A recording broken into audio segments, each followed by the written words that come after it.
अस्सलामुअलैकुम, आप देख रहे हैं बैरिस्टर एहतशाम अमीरुद्दीन को यूट्यूब पर। इस वीलॉग में इमरान खान और बुशरा बीबी के इद्दत के मुद्दत में निकाह की प्रोसीडिंग अदालत में अडयाला में जो हुई है, उसमें बुशरा बीबी की गैर मौजूदगी में जज ने इजहार बरहमी जब किया है, तो इमरान खान ने किस तरह से उसका रद्द अमल दिया और उसके बाद अदालती कार्रवाई का क्या हुआ है, इस पर बात करूँगा। इसके अलावा वजारत दाखिला ने एक नोटिफिकेशन जारी किया है कि जी सोशल मीडिया पर सुप्रीम कोर्ट के जजों के ख़िलाफ़ मुहिम चल रही है और उस नोटिफिकेशन में JIT बनाने का फ़ैसला किया गया। वो JIT क्या करने जा रही है, इस पर बात करूँगा। दीगर कुछ सियासी ख़बरें हैं, शेख रशीद की गिरफ़्तारी की खबर है, उन सियासी ख़बरों पर भी बात करूँगा। सबसे पहले बात कर लेते हैं इमरान खान और बुशरा बीबी के ऊपर चलने वाले केस की, जिसका ताल्लुक़ इद्दत की मुद्दत में निकाह से है।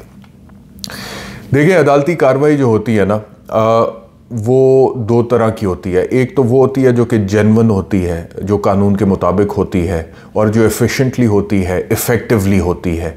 और उसमें अगर मिसाल के तौर पे at the end of the court proceedings ये साबित हो जाए कि ये अदालती कार्रवाई इनिशिएट मुद्दई ने की थी या जिसकी तरफ से भी की गई थी, उसका मकसद फ्रिवलस था या वैक्सेशियस था, यानी कि किसी को तंग करने के लिए ऐसी उसने कार्रवाई कर दी और अगला तारीखें भुगतने पे लग गया और उसने इतनी तारीखें भुगती और उसकी इतनी लीगल कॉस्ट आई और इसका ये नुकसान हुआ और उसको ये नर्वस शॉक, मेंटल ट्रॉमा, ये सारी सिविलाइज्ड वर्ल्ड की मैं आपसे बात कर रहा हूँ। यहाँ पे लॉ ऑफ टॉर्ट्स की बात कर रहा हूँ, अमेरिका, बरतानिया, दीगर ज्यूरिस्डिक्शंस।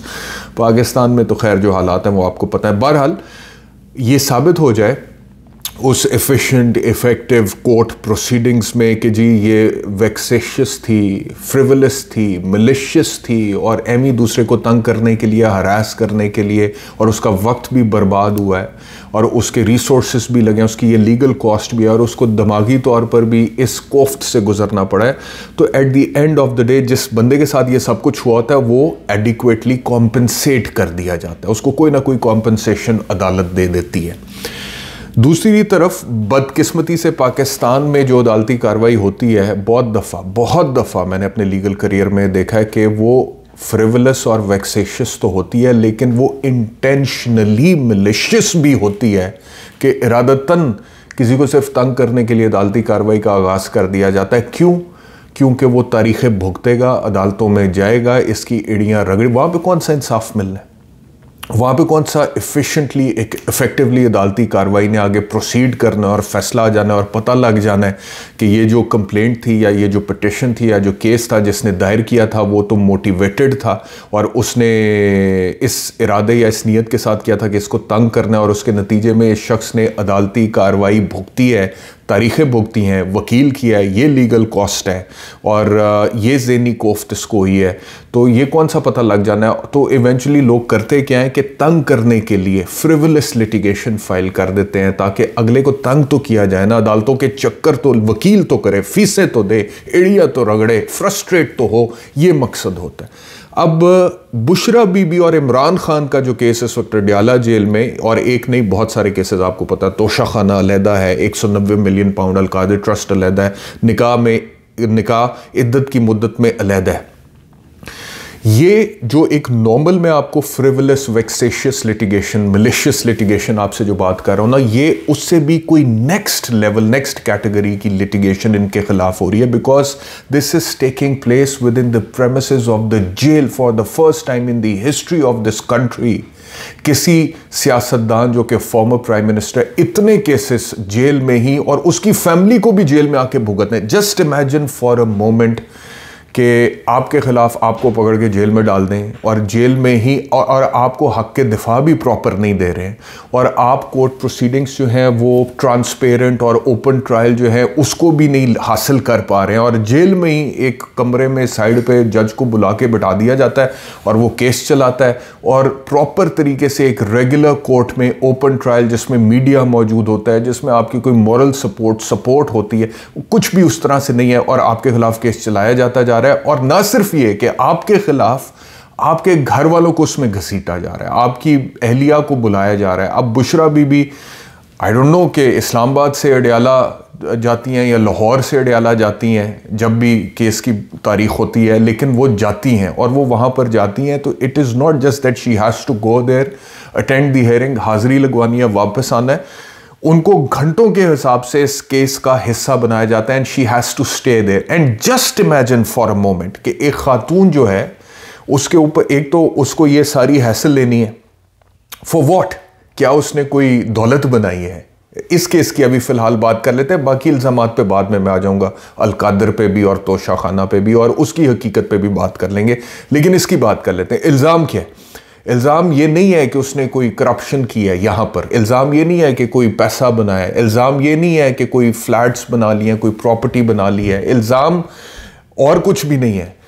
इतना घटिया नौइयत का एक ज़ाती ज़िंदगी से उठा के इल्ज़ाम है कि जी इद्दत की मुद्दत में निकाह किया था, 6 साल बाद याद आया है और साबिक शौहर जो है वो सामने आया है, जबकि सियासी तौर पे मामलात उनके ख़िलाफ़ है और उनको लाए। तो एक ख़ातून को एक तो इस नौइयत का इल्ज़ाम लगाकर जेल में ट्रायल का हिस्सा बनाना इटसेल्फ उसके लिए, आई एम श्योर, आप इमेजिन करें ना, अपने ऊपर रख के इमेजिन करें तो इटसेल्फ उनके लिए तकलीफ दे बात होगी। लेकिन साथ फिर इसके अंदर आप ऐड कर लें कि वहाँ पर जब अटेंड करनी पड़ती है हियरिंग और घंटों के, what I am just trying to say is कि ये जो खबर आ जाती है ना कि आज अडियाला जेल में इद्दत की मुद्दत में निकाह के केस की समाअत हुई और उसमें फर्द जुर्म आयद होगी इमरान खान और Bushra Bibi. It is not just that simple. आप तो खबर पढ़ लेते हैं, हम बता देते हैं 2 मिनट में, 4 मिनट में, 6 मिनट में, लेकिन जो इस खबर का, जिनके ऊपर ये खबर बन रही है ना और जो इन मराहिल में से गुजर हैं, वो कोई आसान नहीं है, वो बड़ा मुश्किल काम है। जो जेल में बैठा है उसके लिए भी, और उसकी बीवी जो आकर जेल में कार्रवाई अटेंड करती है उसके लिए भी, और ऊपर से फिर जज जब भरम दिखाए, भरम दिखाए और बरहमी का इजहार करे, और जी आई थी, कहाँ गई, कब एंटर हुई और कब निकल गई, रुकी क्यों नहीं। ठीक है, I do understand as a lawyer कि जब आपके खिलाफ कोई केस है you have to be a part of it, but I am just talking about malicious prosecution. I am referring to the prosecution जिसकी बुनियाद में बदनीयती होती है, मकसद होता है तंग करना। और जो पाकिस्तान में चल रहा है इस वक्त, इमरान खान को जिस तरह तंग करने के लिए केसेस बनाकर जिस तरह से उस प्रोसीजर में से गुजारा जा रहा है, वो अपनी मिसाल आप है, गैर मामूली नहीं है, बेनज़ीर है। उसकी नज़ीर ने यहाँ जुल्फ़िकार अली भुट्टो के ख़िलाफ़ यकीनी तौर पे इवेंचुअली उनको सज़ाए मौत दे दी गई थी, लेकिन केस एक चला था। यहाँ पर कितने केसेस बनाए गए हैं, वन आफ्टर द अदर। एक में रिलीफ इवेंचुअली अदालत दे देती है तो दूसरे में पकड़ लेते हैं, फिर तीसरे में पकड़ लेते हैं, फिर चौथे में। तो ये बेनज़ीर है, इसकी कोई नज़ीर नहीं मिलती, या अनप्रेसिडेंटेड है, गैर मामूली है। अच्छा, अब ज़रा देखें कि प्रोसीडिंग में हुआ क्या। हुआ यह है कि अडियाला जेल में इद्दत में निकाह के केस की समाअत सीनियर सिविल जज कुदरतुल्ला ने की। अच्छा जी, मैं अक्सर कहता हूं कि इन नायाब, गौहरे नायाब जो हैं, इनके नाम लेने चाहिए ताकि लोगों को पता चले कि कितने ज़बरदस्त लोग हैं जो कि केसेस सुन रहे हैं।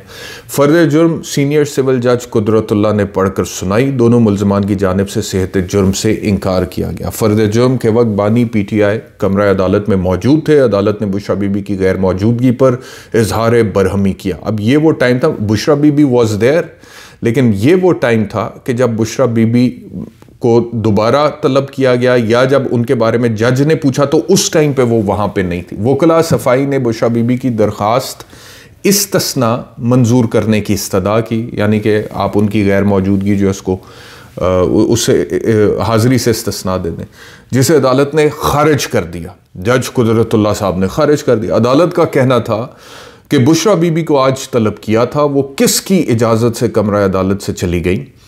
अदालत ने जेल इंतज़ामिया को हदायत की कि पता करें बुशरा बीबी जेल में कब दाखिल हुई और वो बाहर कब गई। अब ये इमरान खान के सामने हो रही है सारी बात। इमरान खान वहाँ पर कमरा अदालत में बैठे हुए हैं और सुन रहे हैं।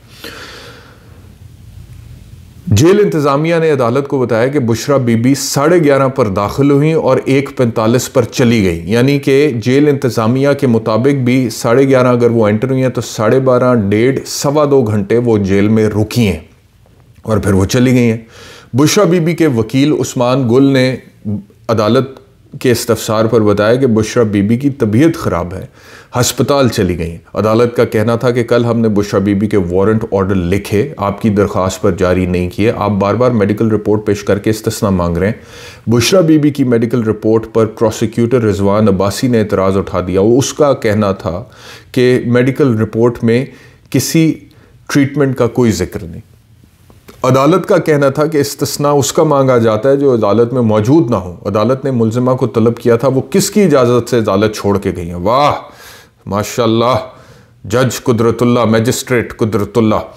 भाई what I am just trying to say कि ये जो अदालतें होती हैं ना, ये भी किसी कानून की पाबंद होती हैं ना, किसी प्रोसीजर रूल की पाबंद होती हैं। तो आप एक खातून अगर 1.25 घंटे वहाँ पर बकौल जेल इंतज़ामिया मौजूद है तो अदालत को भी चाहिए था कि अपना काम उसके अंदर निपटा लेती। तो किसकी इजाज़त से बाहर, यानी कि किसकी इजाज़त से वो बाहर चली गई। जज ये मैजिस्ट्रेट साहब जो हैं, इनसे नेक्स्ट टाइम इजाज़त लेनी पड़ेगी उनको बाहर जाने के लिए जेल से। इस रिमार्क से तो यही इंडिकेट हो रहा है। तो अदालत में मौजूद ना हो अदालत ने मुलजिमा को तलब किया था, वो किसकी इजाज़त से अदालत छोड़ कर गई। बानी पीटीआई को अदालत में बुलाएं, चार्ज आज ही फ्रेम होगा। अदालत ने बानी पीटीआई को कमरा अदालत में रोस्टम पर बुला लिया। बानी पीटीआई ने जज से कहा कि मुझे लीगल टर्म्स का पता नहीं, मेरा वकील मुझे समझाए तो चार्जशीट पर दस्तखत करूंगा। 6 साल के बाद मानिका को याद आया कि निकाह गैर शरई था। ये इमरान खान साहब से मंसूब किया जा रहा है कि जी ये उन्होंने रोस्टम पे आके जज को मुखातिब करके फिर कहा। वकीलों से मुशावरत के बाद बानी पीटीआई ने चार्जशीट पर दस्तखत कर दिए, यानी कि फ़र्द जुर्म उन्होंने उस पर चार्जशीट पर दस्तखत कर दिए। अब खबर जो लगी हुई है वो ये लगी है कि इद्दत में निकाह के केस में इमरान खान और बुशरा बीबी पर फ़र्द जुर्म आयद, जबकि बुशरा बीबी वहाँ पर मौजूद नहीं थी। तो सवाल ये पैदा होता है कि अगर आयद हुई है तो उनकी गैर मौजूदगी में जज साहब ने कैसे आयद कर दी है, क्योंकि पढ़ के सुनाना होता है मुलजिम को कि ये तुम्हारे खिलाफ जुर्म है, तो यू प्लीड गिल्टी और नॉट गिल्टी, एंड देन वो फ़र्द जुर्म वगैरह आयद होती है। तो उनकी गैर मौजूदगी में तो वो हो नहीं सकता। तो वो किया है तो कैसे किया है, ये एक सवाल है, क्योंकि ख़बर ये एक लगी हुई है।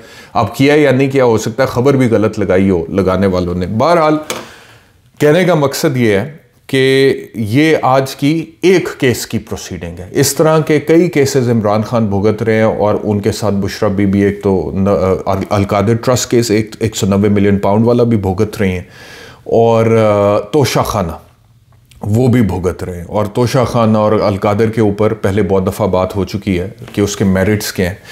तो ये कोई आसान काम नहीं है जिसमें से गुजरा जा रहा है, और जो कर रहे हैं उनके लिए भी आसान नहीं है, लेकिन वो कर रहे हैं। क्यों? क्योंकि साख ख़राब होती है, लेकिन साख की परवाह उनको है नहीं।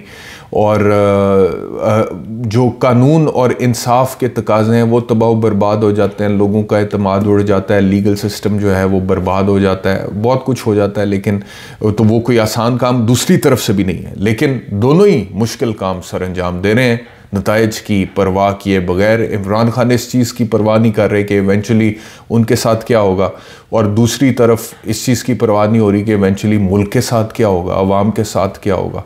और वो दोनों तरफ से मामलात ऐसे ही चल रहे हैं। एक तो ये है खबर। दूसरी खबर, वजारत दाखिला सुप्रीम कोर्ट के जज के ख़िलाफ़ सुप्रीम कोर्ट के जजेस के ख़िलाफ़ सोशल मीडिया पर मुहिम की रोकथाम के लिए आज एक GIT बना दी गई है। उसमें एडिशनल DGFIA है, उसमें IB और ISI के ग्रेड 20 के 2 अफसरान होंगे, उसमें DIG इस्लामाबाद हैं, और उसमें पाकिस्तान टेलीकॉम अथॉरिटी जो है उसके एक नुमाइंदा भी होंगे।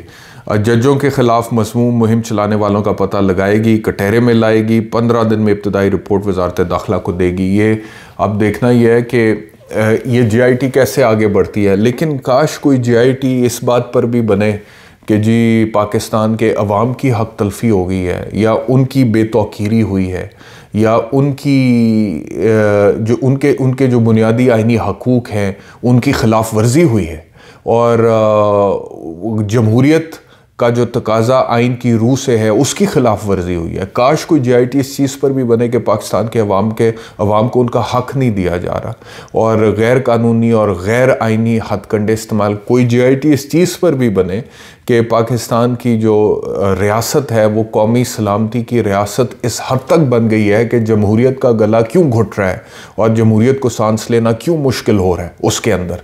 कोई GIT इस चीज़ पर भी बने कि क्या ये जो अवाम है इनके मसाइल भी कभी हल होंगे?